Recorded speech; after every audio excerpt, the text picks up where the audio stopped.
Vou abrir um negócio aqui do...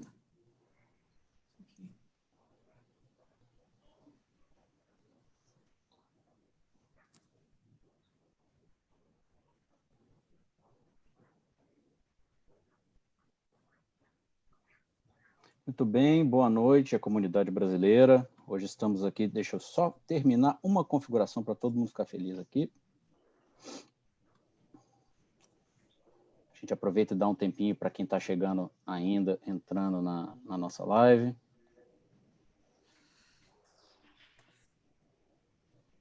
Muito bem. Vamos testar aqui se está tudo bem, se estamos ao vivo, então sigamos o barco. Boa noite, comunidade brasileira.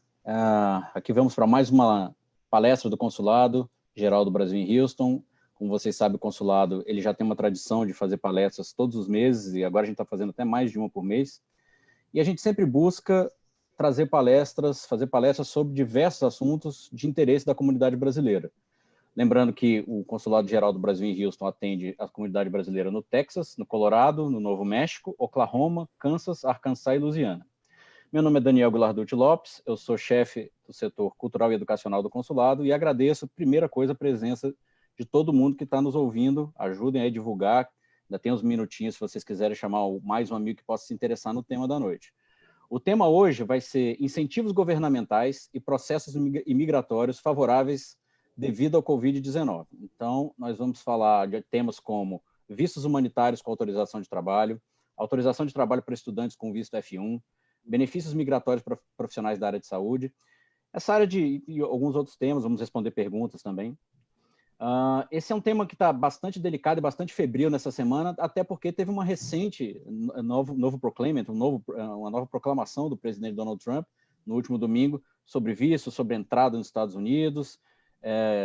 Tem muitas dúvidas aparecendo, mas no meio dessa pequena confusão, nós vamos tentar esclarecer alguma coisa, pelo menos. Essa palestra é, mais uma vez, organizada em parceria com a VisaLex, que é uma empresa especializada em vistos migratórios para os Estados Unidos. Se vocês quiserem saber detalhes da empresa, vocês podem ir no dificílimo endereço visalex.com. Essa palestra é, mais uma vez, organizada em parceria... Alguém está com o áudio aberto. Eu vou pedir para fechar o áudio, senão está dando retorno. Muito bem, voltando. A palestra é organizada em parceria com a VisaLex, que já é uma antiga parceira nossa.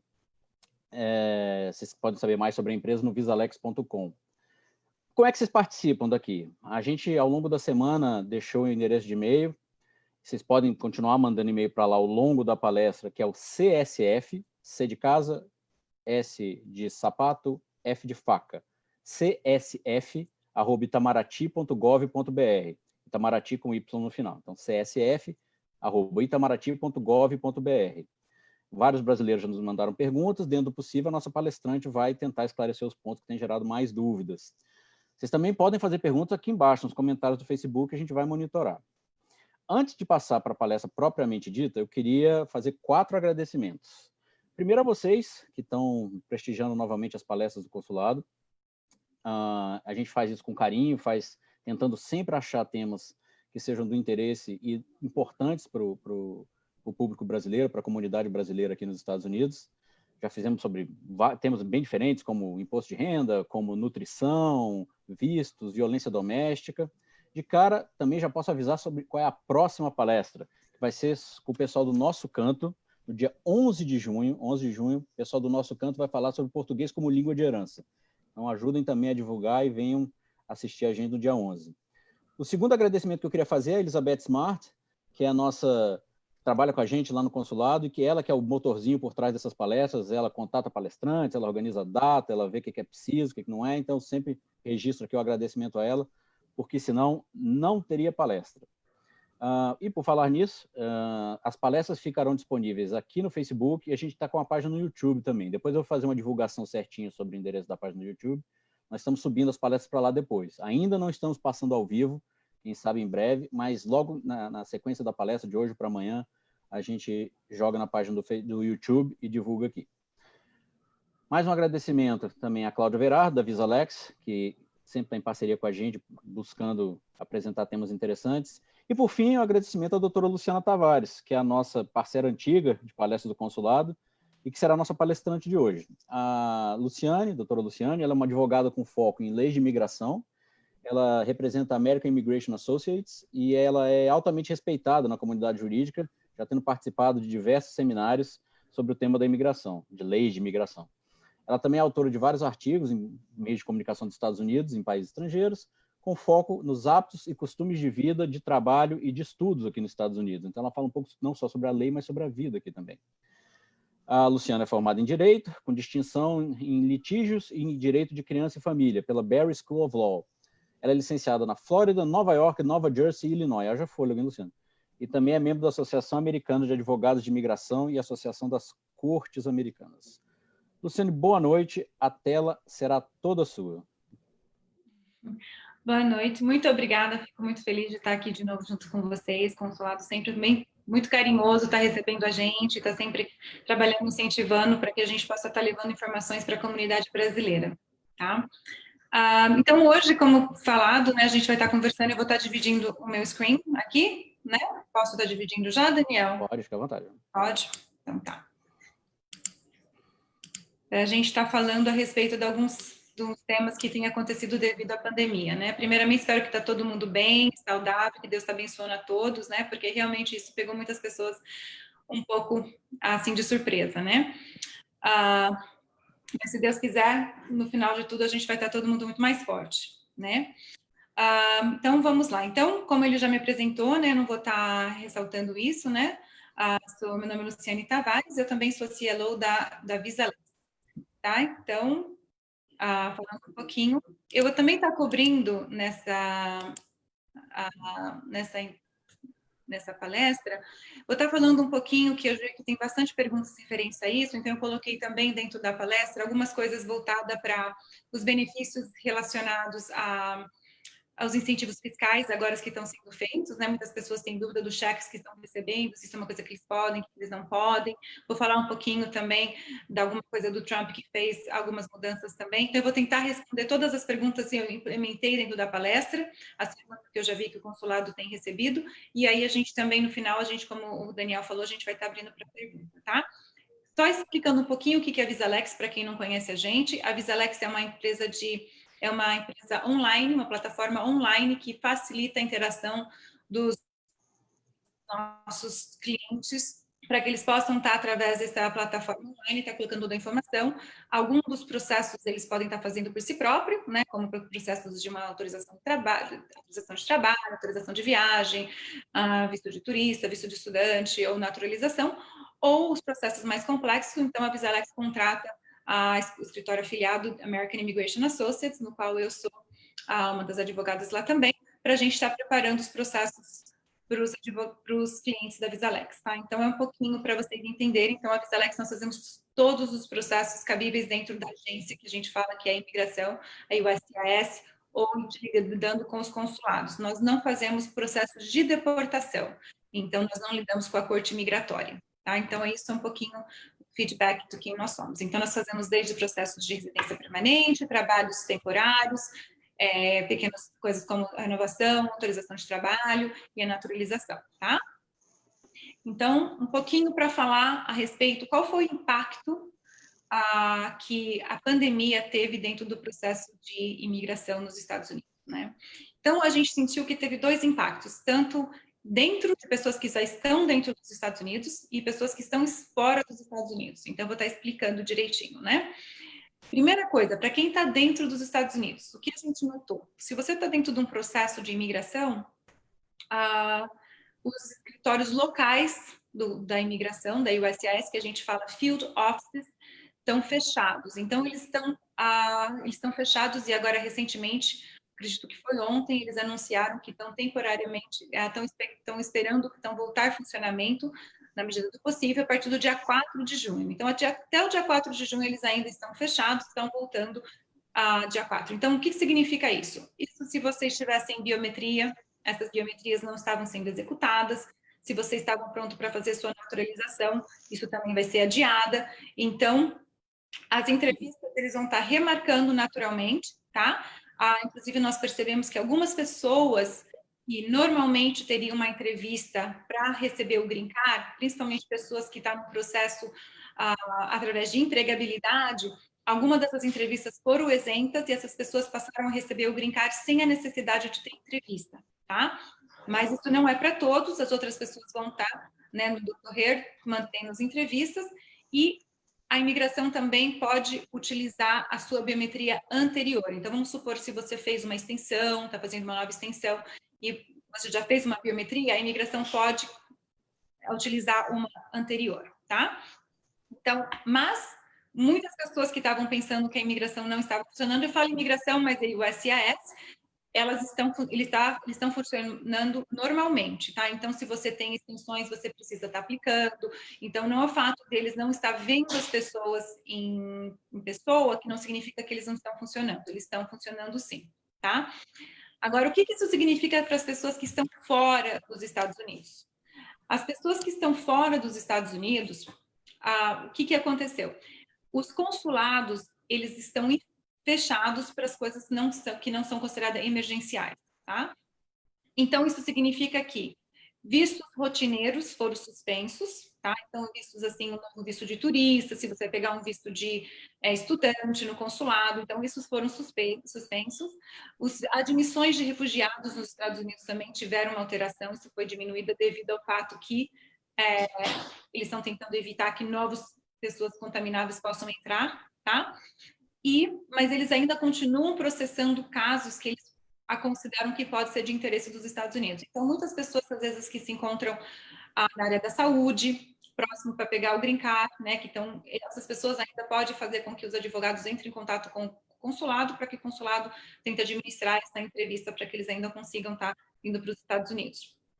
E, recentemente, né, a gente anunciou que as pessoas que não são residentes dos Estados Unidos ou cidadãos americanos não estariam podendo entrar nos Estados Unidos também por os próximos 14 dias. Porque o fato, vamos supor que até então o consulado não está emitindo novos vistos, não significavam que as pessoas que já tinham visto de turista no passaporte não poderiam estar entrando nos Estados Unidos. Então, agora também foi clarificado que devido aos números de casos do Brasil, eles também suspenderam a entrada desde que a pessoa permaneceu no Brasil nos últimos 14 dias. Então, o que isso significa? Isso não é somente para os brasileiros. Então, se uma pessoa de uma outra nacionalidade foi para o Brasil, ficou em solo brasileiro, nesses 14 dias antes da entrada nos Estados Unidos, essas pessoas também vão ser afetadas de poder estar entrando nos Estados Unidos, tá? Quem são isentas disso são pessoas que já são residentes permanentes, já têm o green card em mãos, e cidadãos americanos, e filhos e esposas, filhos são menores, são de residente permanente, incluem crianças menores de 21 anos ou esposas de residente permanente. Então, essas pessoas também são isentas de ser, né, dentro da travel ban que nós falamos. Tá. Uma outra coisa que nós temos visto bastante pessoas preocupadas agora, principalmente que as pessoas, às vezes, infelizmente, devido ao fato que têm perdido o emprego, né, então outras coisas viraram um pouquinho mais preocupadas, estão mais preocupadas em relação ao que é considerado public charge para efeitos de imigração, tá? Então, public charge, muitas pessoas estão ligando para saber, Luciane, será que se eu pegar alguma assistência agora, isso pode impactar o meu processo migratório? Quais são as pessoas que são inclusas? Quais são as pessoas que estão isentas da public charge? Então, o que isso significa, tá? O que é public charge? Public charge, na verdade, é qualquer assistência recebida em formas de monetária, né?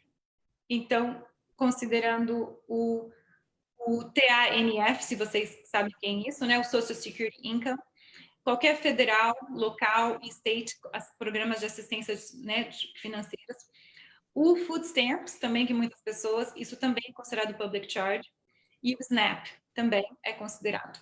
Medicaid, com algumas exceções, e vou estar explicando essas exceções, inclusive o Covid é uma parte das exceções, e qualquer outro tipo de assistência, como Public Housing Section 8, Housing Vouchers e assistência de aluguel, tá? Então, isso são considerados public charge. Quais são as categorias que são isentas, tá? Então, se você está no processo de asilo, pessoas que estão com visto U e T, os BAUAs, se não são pessoas que sofreram abuso, de certa forma, aqui nos Estados Unidos, alguns imigrantes infantis, né, menores, As pessoas que estão dentro do que a gente fala TPS, que é Temporary Protected Status, pessoas que estão ajustando dentro do Cuba Adjustment Act, cidadãos americanos, e você também residente permanente, também vocês são isentos. Tá? Então, isso assim. Agora, o fato de você, por algum motivo, ter conseguido algum auxílio, né, a respeito disso, isso automaticamente barra você de ter algum benefício migratório? Não, não é isso. O que vai acontecer? Eles vão estar colocando tudo na balança, então tudo vai ser um fator a ser considerado, tá? Então, outros fatores positivos a ser considerado vão ser qual a idade que vocês estão indo para os Estados Unidos, se vocês vão poder estar trabalhando para você estar conseguindo se manter, se vocês têm seguro de saúde, se vocês têm um recorde de ter sempre boa saúde, que não vai estar auxiliando, talvez, né, precisando de assistência dos Estados Unidos, quanto que vocês carregam em propriedades, se vocês têm bens, liquidez, e também a educação da pessoa, toda a formação, isso também vai ser levado em consideração. Então, tudo que for de bom, vocês vão estar querendo colocar dentro para esse que a gente fala, o teste, né, balançando os fatores. Tá? Agora, você me pergunta, nossa, mas ali está falando que eu sou Social Security, é PAT, e se agora eu apliquei para o desemprego, e agora isso é considerado, esse cheque que eu estou recebendo do governo de $1.200 por mês? Então, isso são todas as isenções, porque eles não estão considerando o seu status imigratório aqui nos Estados Unidos. Então, na verdade, para o cheque de 1.200, você nem tem feito uma aplicação, você simplesmente recebe isso pelo correio, é totalmente depositado na sua conta. Então, a avaliação disso está sendo feita baseado no seu imposto de renda, não no seu status imigratório. Então, você não tem nenhum problema, vocês podem estar recebendo esse valor, tá bom? E se vocês também estão usando o Medicaid, só para fazer o teste do Covid também é uma isenção, tá bom? Outras coisas que também é isento do Medicaid são crianças menores de 21 anos.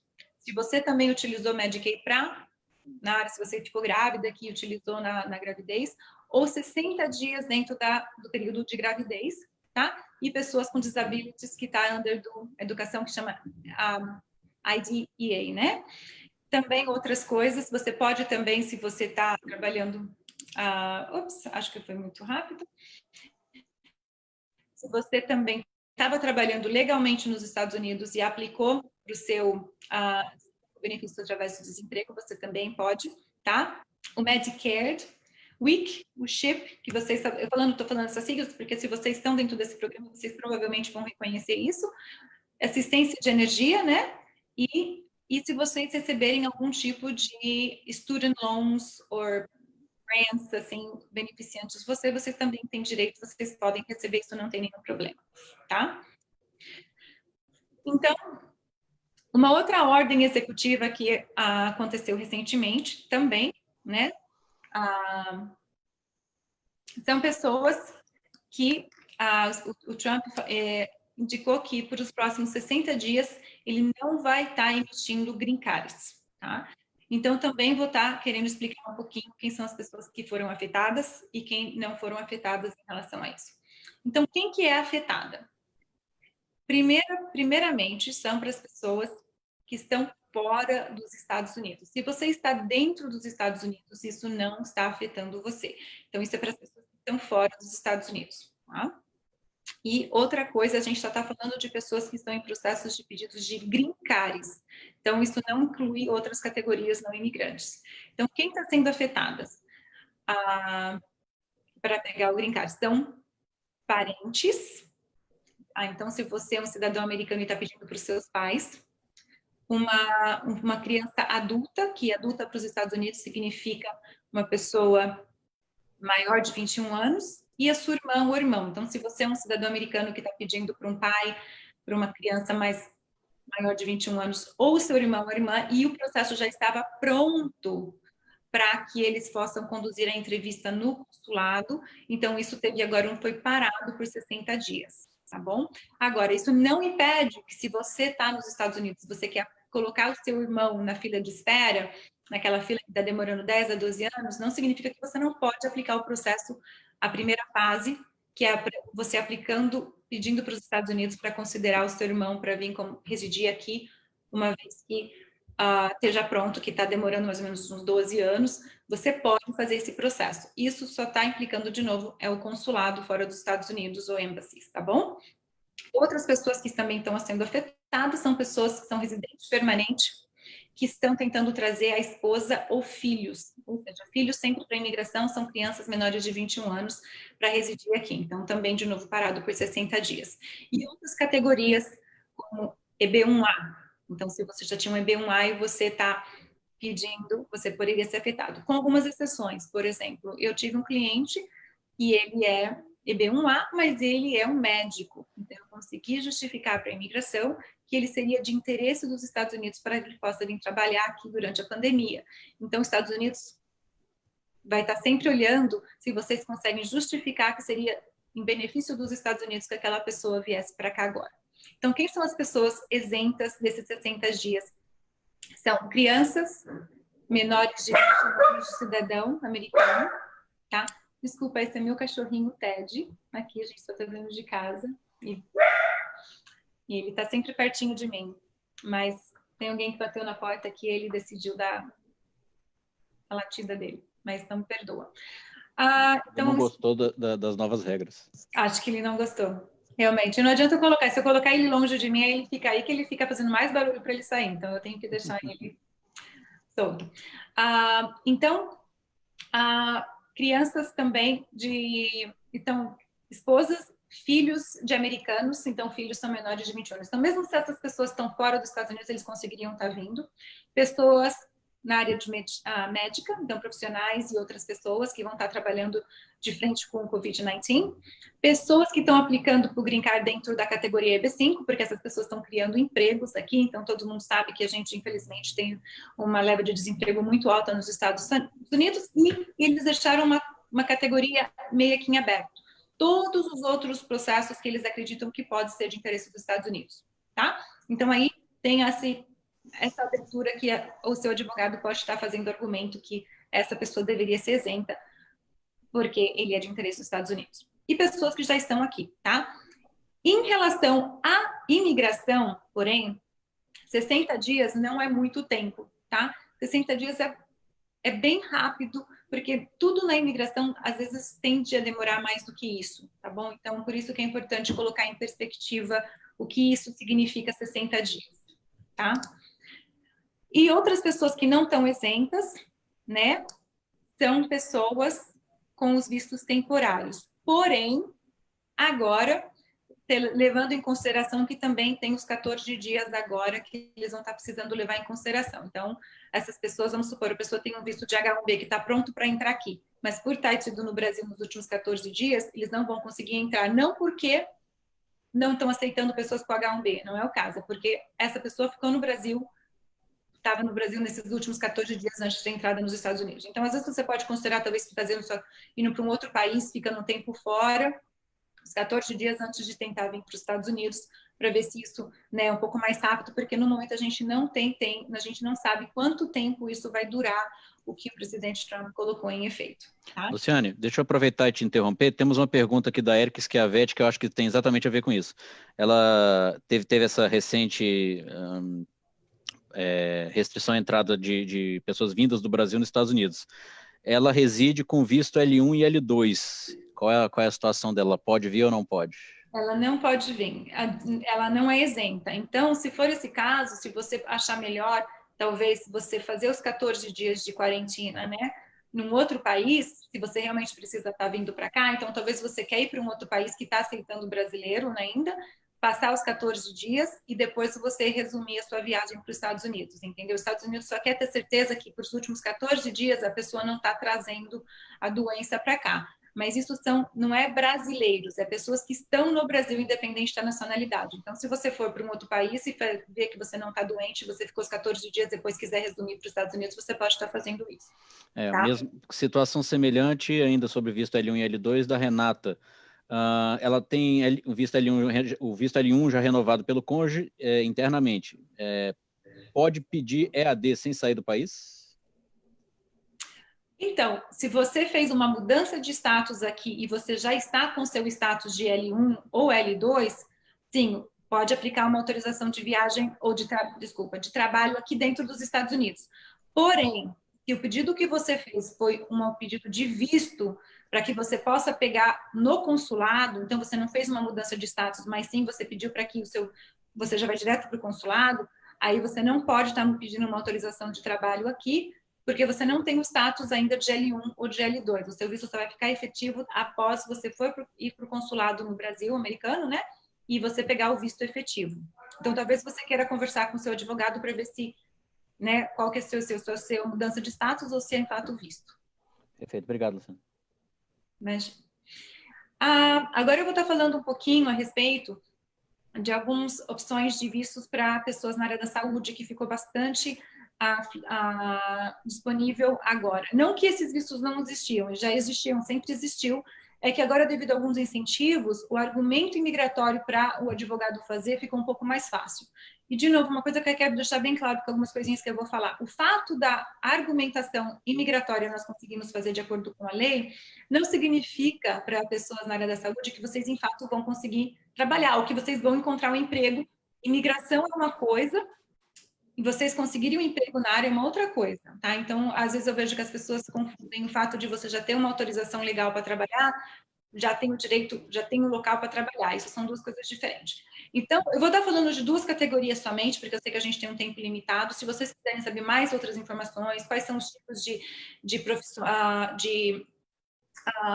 profissionais na área da saúde que talvez é um pouco mais fácil de pegar as licenças para estar executando aqui a profissão, você pode estar mandando um e-mail para a gente privado, para que a gente possa estar discutindo. Então, eu vou estar falando de duas opções de vistos para ser residente permanente. Eu vou estar falando desses dois porque esses dois cabem a pessoa fazer sem a necessidade de um empregador, tá? Outros vistos não imigrantes vai necessitar, vamos precisar de um empregador para que inicie o processo. Então, eu vou estar falando de duas potenciais.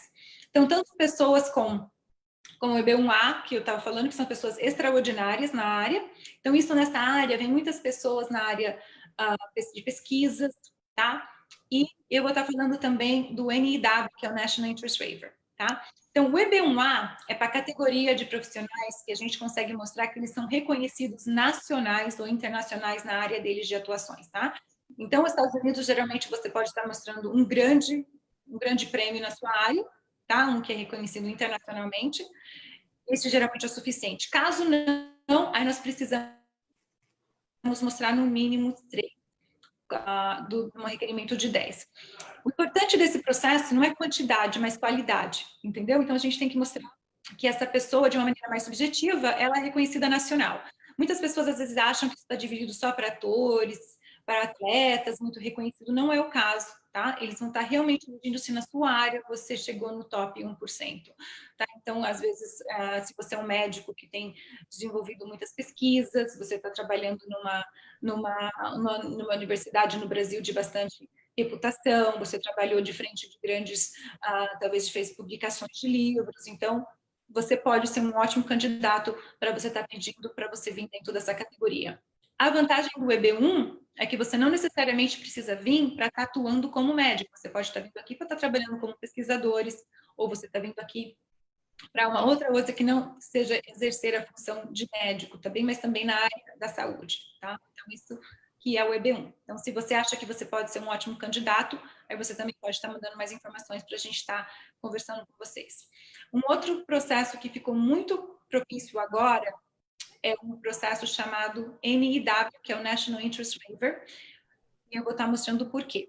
Então, geralmente, para você também classificar, esse é o EB2NW, os Estados Unidos também divide para as pessoas que ela é reconhecida entre seus pares. Então, não necessariamente nacional ou internacional, mas ela é reconhecida entre seus pares. Então, a diferença de um é extraordinário, e dentro do NIW, a pessoa tem que ser excepcional. Então, as pessoas falam, essas palavras não são a mesma? Não. Dentro da imigração, a gente tem maneiras de definir essas palavras diferenciadas, são diferentes, tá? Então, o que significa para você aplicar o processo dentro do NIW? A pessoa precisa ter uma formação acadêmica avançada para efeitos de imigração, que geralmente é um mestrado na área, ou 5 anos de experiência, uma combinação de pós-graduação com 5 anos de experiência, né? Então, geralmente, ou é uma pessoa excepcional. E excepcional, os Estados Unidos tem uma maneira de avaliar, tem 7 parâmetros, então eles vão avaliar de novo se você é reconhecido no seu campo de atuação.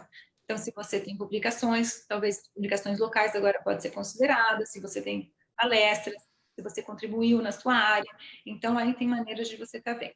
Com isso, você pode estar pedindo para os Estados Unidos que você está vindo para os Estados Unidos ser empregador garantido porque você é de interesse nacional, tá? Então, na área da saúde, a gente geralmente tinha um pouquinho de dificuldade, principalmente para médicos. Por quê? Porque dentro dessa parte que nós mostramos em IW, que é National Interest Waiver, nós precisamos mostrar alguns requerimentos, que a pessoa está vindo para trabalhar na área de mérito e de interesse nacional, mas que ela também estava bem posicionada para executar aquela função. Então, para mostrar que a pessoa está bem posicionada para executar a função, geralmente o médico, a não ser que ele estivesse vindo com outro propósito, de talvez abrir clínicas em alguns locais, mas né, com procura ou talvez com deficiência de clínicas, outras coisas, era difícil de mostrar que ele está vindo trabalhar como médico porque ele não tinha licença aqui nos Estados Unidos. E você que é médico na área, você sabe que é um processo bastante árduo e longo para muitos médicos brasileiros estar fazendo a qualificação para ser médico aqui nos Estados Unidos. Então, recentemente, devido ao Covid, o que aconteceu? Alguns estados, né, eles abriram uma exceção que não está muito clara, né? Então, por exemplo, vou colocar um que foi colocado pelo governador Cuomo de Nova York. O que ele colocou? Ele que colocou que todos os médicos graduados de países, não de países, mas ele colocou Foreign Medical Schools, ou seja, pessoas que são graduados fora, tá? Então, eles tá praticando medicina pelo menos por 1 ano, essas pessoas podem estar vindo, pedindo exceção para estar trabalhando de frente com o Covid. Então, o que isso mostrou? Isso mostrou que a gente agora tem a opção de mostrar que uma pessoa do Brasil graduada, atuando, eles podem estar aplicando dentro desse pedido de ordem executiva de acordo com o Cuomo. Uma coisa que eu quero deixar bem claro, o fato dele ter feito a ordem executiva e não está muito claro, porque a gente não sabe, não está claro, porque ele não colocou se estrangeiro significa estrangeiro morando na Carolina do Norte, ou se estrangeiro é fora do país, tá? Então, isso deu abertura para a gente fazer o argumento. Porém, né, uma vez que você, como médico, chegar aqui, se você tiver alguma dificuldade, o hospital que você vai estar trabalhando pode exigir que você tenha, então, a licença naquele hospital, tá? Então, mais para a gente, para fazer o argumento, se você também tem a boa fé de vir para trabalhar nessa área, a gente tem agora a possibilidade de estar fazendo argumento, mostrando que você, então, estaria bem posicionado para executar essa função aqui nos Estados Unidos, tá? Aproveitando, Luciane, vamos surgindo as dúvidas aqui dentro dos temas, né? Sobre a questão de programas de treinamento médico, aqui tem o Eduardo, que é um dos cidadãos brasileiros, que pergunta sobre se há restrição para a entrada de brasileiros com visto J1 em programas de treinamento médico. J1. Então, o J1, aí você tem que, se você está com o J1 no passaporte, ou se você não está no passaporte. Se você não está no passaporte, você pode pedir exceção para o consulado para eles te darem o visto J1. Então, a gente pode pedir, porque você estaria vindo trabalhar na área de medicina aqui, então a gente pode pedir para eles considerarem, mesmo eles estando fechados, mostrando que você seria de interesse dos Estados Unidos para você trabalhar de frente. Porém, para você entrar nos Estados Unidos, o J, ele é parte da exceção, ele não é parte da exceção dos 14 dias. Então, você teria esse outro problema, mesmo se você conseguisse o visto no passaporte. Então, de novo, aí você pode considerar outras alternativas, só para você fazer essa quarentena de 14 dias, para que você possa resumir sua viagem para os Estados Unidos, porque, de novo, nós não sabemos quanto tempo isso vai durar, esses 14 dias. Essa restrição que se alguém passou no mínimo 14 dias no Brasil, ou qualquer dia, antes de 14 dias antes de entrar nos Estados Unidos, essa pessoa não podia estar entrando. Então, aí tem 2 coisas que você precisa ver. Você pode estar tentando pedir o consulado para olhar o seu caso de uma certa forma, para que você possa pegar o visto no consulado, no passaporte, mas depois a gente tem outro probleminha que a gente tem que ver como você, né, onde que você poderia estar indo para que você consiga fazer essa quarentena não estando no Brasil, porque o Brasil agora, se você permaneceu 14 dias lá, ou qualquer dia, desses 14 dias antes da entrada, você não pode entrar. Ficou claro essa resposta, Daniel? Para mim ficou, não sei para ele, mas agradeço. Mais alguma outra pergunta em referência a isso? Por enquanto, não. Vamos lá. Então, tá. Uma outra coisa que muitas pessoas agora podem estar utilizando desse benefício devido, porque infelizmente muitas pessoas ou pessoas amadas da família, ou parente, ou amigos estão ficando doentes. Então, isso aqui é relevante a gente colocar também um processo que chama Medical Deferred Action Program. O que é isso, Medical Deferred Action? É um processo totalmente discricionário, tá? Alguns fatores a ser considerados se a pessoa teve algum tipo de história criminal aqui nos Estados Unidos, e qual vai ser as implicações para os Estados Unidos, mas o bom desse processo é que pessoas que estão totalmente fora de status, tá? Que vocês já estão aqui fora de status, vocês podem pedir, né, a gente explicar a situação para a imigração, para ver se eles podem estar deferindo para você, para que você permanece nos Estados Unidos, tá? E você, com isso, também pode receber uma autorização de trabalho. Então, cada caso é um caso, então isso não é um remédio para todos, que ele vai ajudar todo mundo, mas é uma coisa que muitas pessoas agora estão auxiliando. Então, vamos supor, você tem um exemplo agora de um caso real, né, que a gente está tendo, esse senhor, ele tem mães e irmãos aqui nos Estados Unidos, ele está ilegal, só que a mãe, ela tem uma idade bem avançada agora, perdeu o emprego e ela é considerada muito um risco muito grande devido ao Covid. Então, ele está pedindo, ele vai ter que estar trabalhando para ajudar agora a sustentar a mãe. Então, a gente vai estar explicando isso para a imigração, mostrando devido à circunstância do Covid, então ele vai precisar estar contribuindo para a mãe e para a irmã também, que está contribuindo sozinha para a mãe. Então, se você tem uma situação que você pode estar, né, sentindo que pode estar usando, que a imigração pode estar olhando de uma certa forma com mais compaixão, esses são vistos humanitários, não é um visto, porém, isso não vai te dar um status legal nos Estados Unidos, mas você pode estar encaminhando um pedido para eles, para que eles possam estar avaliando o seu processo e ver se você se encaixaria para você ter esse, né, benefício de ficar nos Estados Unidos, você poderia estar ficando aqui, e com isso também ter uma autorização de trabalho, e com isso você receber o social também, né, que para muitas pessoas isso pode beneficiar e mudar bastante coisas na sua vida, tá bom?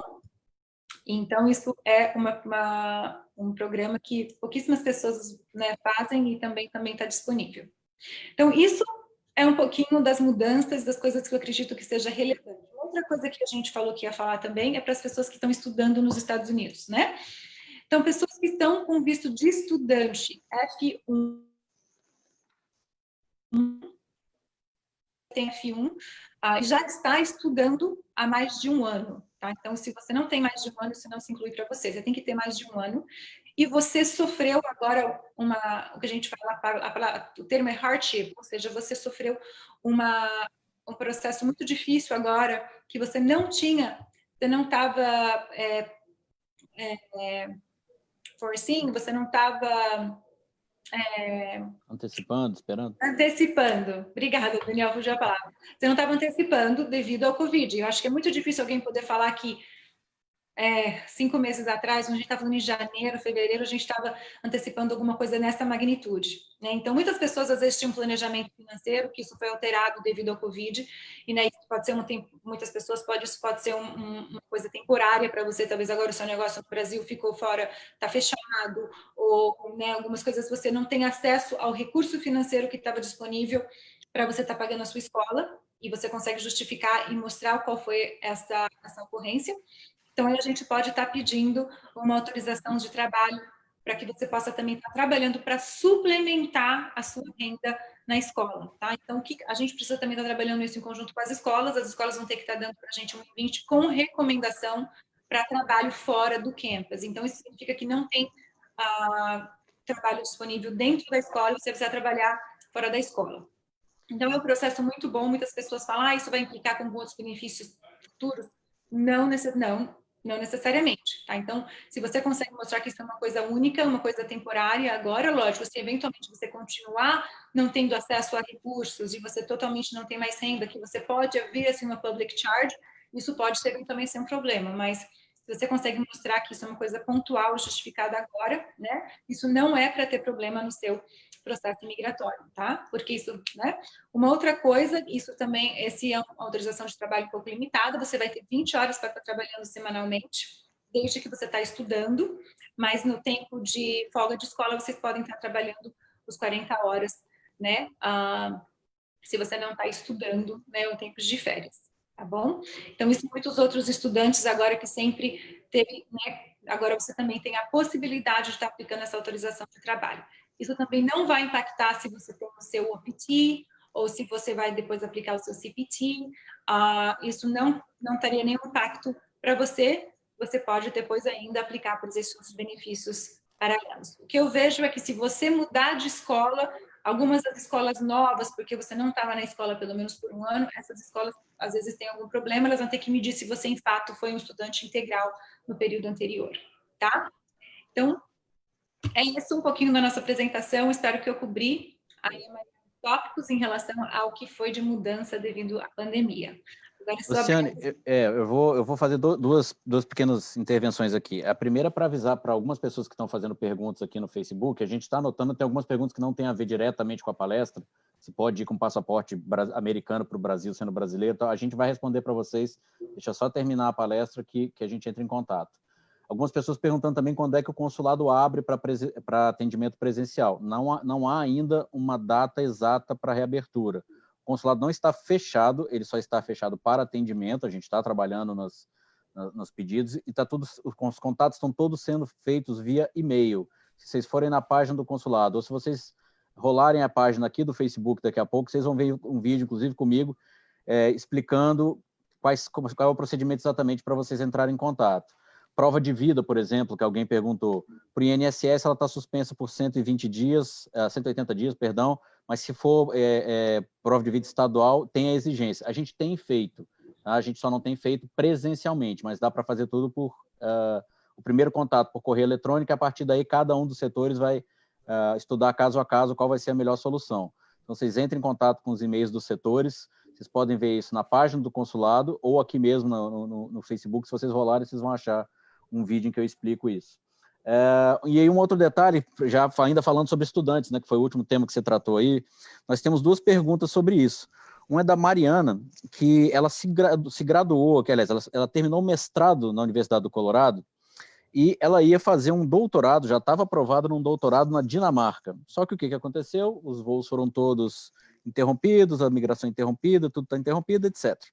Então, ela está no grace period do F1 dela. E ela queria saber se você está sabendo se existe alguma flexibilização para a extensão desse grace period, caso realmente ela não consiga se deslocar para a Dinamarca. Grace period é 60 dias. Uma coisa que você pode fazer, você pode talvez se registrar na escola para que você possa continuar um tempo maior, né? Outra coisa que a gente pode fazer é tentar mudar o seu status, então, devido à pandemia. Mas você tem que fazer isso já... que o Grace Period só te dá autorização de você ou registrar ou sair do país, né? Então, agora talvez você vai ter que se registrar na escola de novo, se você não conseguir sair, e depois tentar mudar de status para algum outro processo, entendeu? Porque você não tem a opção, se você não está registrado na escola, concurso, para você mudar de status, entendeu? O Grace Period, ou você rematricula na escola de novo, nesse Grace Period, ou você sai, se você já está no Grace Period. Entendeu? Infelizmente, o que eu vejo que a imigração tem olhado com muito mais flexibilidade. Então, o que você pode estar fazendo é registrar na escola, aí a gente pedir uma mudança de status para que você possa, talvez, permanecer no visto de turista aqui, enquanto você está aguardando as coisas se reajustarem para que você possa ir para a Dinamarca. Tá bom? Temos uma outra pergunta aqui da Josiele. Ela trabalha na Louisiana State University com visto F1. Só que o OPT dela está para vencer dia 6 de julho. Ela já trabalhou 3 anos com esse visto. A universidade entrou com um pedido de change of status para receber o visto, o H1B, né, H1B. E o departamento iria pagar pelo processo, para o premium processing, para que ela pudesse receber o visto antes do vencimento. Só que o USCIS anunciou que não está aceitando pedidos de premium processing por agora, né? Uhum, exatamente. Ela sabe que após o vencimento do OPT, ela pode ficar ainda 60 dias, mas ela não é autorizada a trabalhar nesse período, confere? Não, ela não é mais autorizada de trabalhar nesse período. O que você pode fazer também, de novo, você pode estar se registrando na escola, de novo, se você quiser, e eu recomendaria, porque se você não for, se você não saber da decisão, né, agora, principalmente devido ao H1B, essa situação que está, você pode chegar no momento que você aí acabou o grace period e você não tem outro status, mas você sempre pode, nessa grace period de 60 dias, se registrar de novo para continuar a faculdade, né, ou um outro curso na faculdade, até você ter o resultado final que seu H1B foi aceito, tá? E ter aprovação. Eu entendo aqui que ela, inclusive, trabalhava na universidade, não era nem estudante. Muito bem. Sim, é que mesmo que ela terminou nos 3 anos, agora ela pode depois voltar para continuar um curso, sempre que para que o Grace Period confere de novo um I-20 para ela, entendeu? Para que ela possa voltar. Porque o H1B, até ela saber o resultado, que ela está nesse limbo, mas se, vamos supor, se vir negativo e você já não ter se registrado, aí você já não vai ter como mudar seu status, entendeu? Então, às vezes vale a pena você também se registrar na escola de novo. Josiele, espero que você esteja assistindo a gente, tenha ouvido a resposta, mas se não, você pode entrar em contato com a gente ou com a VisaLex, que a gente explica direitinho novamente. Tem outra pergunta aqui que eu não sei se exatamente seria para a Luciane, mas vamos lá. Ela é médica aprovada pelo Board americano para atuar nos Estados Unidos. Ela possui um contrato para início de fellowship, em especialização aqui em Houston mesmo, para iniciar dia 1º de julho. Em princípio, ela está barrada, não? Porque isso não muda, ela não entra nas exceções. Então, ela está com visto no passaporte, de novo, vai assim, se ela está com visto no passaporte, o visto no passaporte ajuda com que ela possa vir, mas aí tem 14 dias que ela vai ter que estar se preocupando de como ela vir. O fato dela agora... Continue working. O fato dela já... Pode falar. O fato dela poder vir não significa que eles vão deixar ela entrar se ela está no Brasil nos 14 dias. Então, mesma coisa. Agora, se ela não tiver o visto no passaporte, ela já tem a aprovação do Jota, aí a gente, né, ela não sei se a gente vai conseguir mostrar que era um interesse nacional para que ela consiga pegar o visto no passaporte. Temos uma... bom, o detalhe dessa última pergunta é que ela já teve coronavírus há 60 dias e tem anticorpo positivo. Acho que pior ainda, né, a situação, ou não? Não tem nada para falar a respeito disso. Se o fato de você ter tido ou se você não ter tido, isso é algum benefício migratório que te daria direito de vir ou imune, porque você, né? Porque a gente ainda nem tem muita informação se uma pessoa já teve, já está imune, e não tem nada em relação à imigração que fala a respeito disso, tá? Posso te pedir para não compartilhar mais sua tela, para a gente poder voltar a te ver? Claro, vocês não estão me vendo? Claro, não Estamos vendo você pequenininha, isso, a gente gosta de ver você assim. Acabou de chegar uma outra pergunta via e-mail aqui para a gente. Que o nome dela é Thaisa, ela está com visto J2, J2, por conta do marido dela, que é um pesquisador na UT Health, ou na UT Health, perdão. Ele tem o visto J1. Ela é enfermeira funcionária pública de licença para acompanhamento do cônjuge aqui nos Estados Unidos. Com o J2, o J2, ela pode dar entrada em revalidação de diploma de enfermeira aqui? Isso está mais fácil ou mais difícil por conta do coronavírus? Claro, o fato de você estar validando todo o seu diploma não tem problema nenhum. Você pode estar fazendo toda essa validação.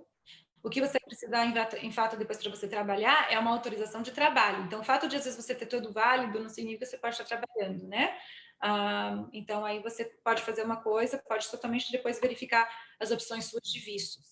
Isso. Eu não tenho muita certeza, mas peço para que ela fique atenta. O fato dela ser funcionária pública de licença para acompanhamento do cônjuge, eu tenho a impressão que não a permite trabalhar, mas eu não tenho certeza, viu, Thaís? Eu estou dizendo isso de memória, mas confira direitinho.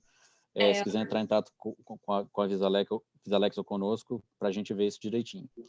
Deixa eu ver. Você recebeu perguntas aí também, Luciane? Nós temos ainda algumas aqui. Não, eu não estou vendo, eu não consigo ver acesso às perguntas aqui. Então tá, vamos lá. Nós temos aqui um caso do Carlos, que mora em Dallas, veio para os Estados Unidos com a esposa devido ao visto de trabalho dela, H-1B. Ele tem o H-4, né, o H4. Existe alguma forma de conseguir autorização de trabalho com visto o H-4, com o H4? E se existe forma de modificar o H-4 para outro, para que ele possa trabalhar? Ele é formado em tecnologia da informação e tem já diploma traduzido. Entendi. Então, o processo do H4 não te dá autorização de trabalho, a não ser que sua esposa já está em processo de residência permanente e você já tem algum desses steps feitos já com labor e você está em processo de aplicação do green card. Se for o caso, você pode pedir uma autorização de trabalho. Caso contrário, você não poderia estar trabalhando, tá?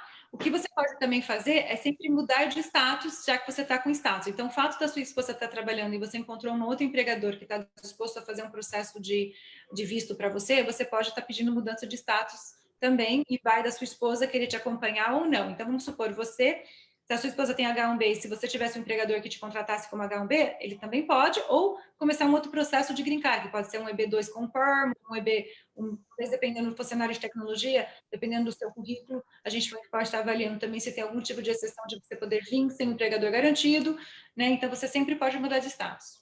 No caso, já está até aqui, né? E aí, a última pergunta que eu tenho aqui, atenção, estou até dando mais um pouquinho de tempo, se alguém mais quiser colocar alguma pergunta para a Luciane, tem algumas outras que eu estou vendo aqui que não é para ela, é para o consulado, a gente vai falar daqui a pouquinho, que é um último caso, que é o Kleber.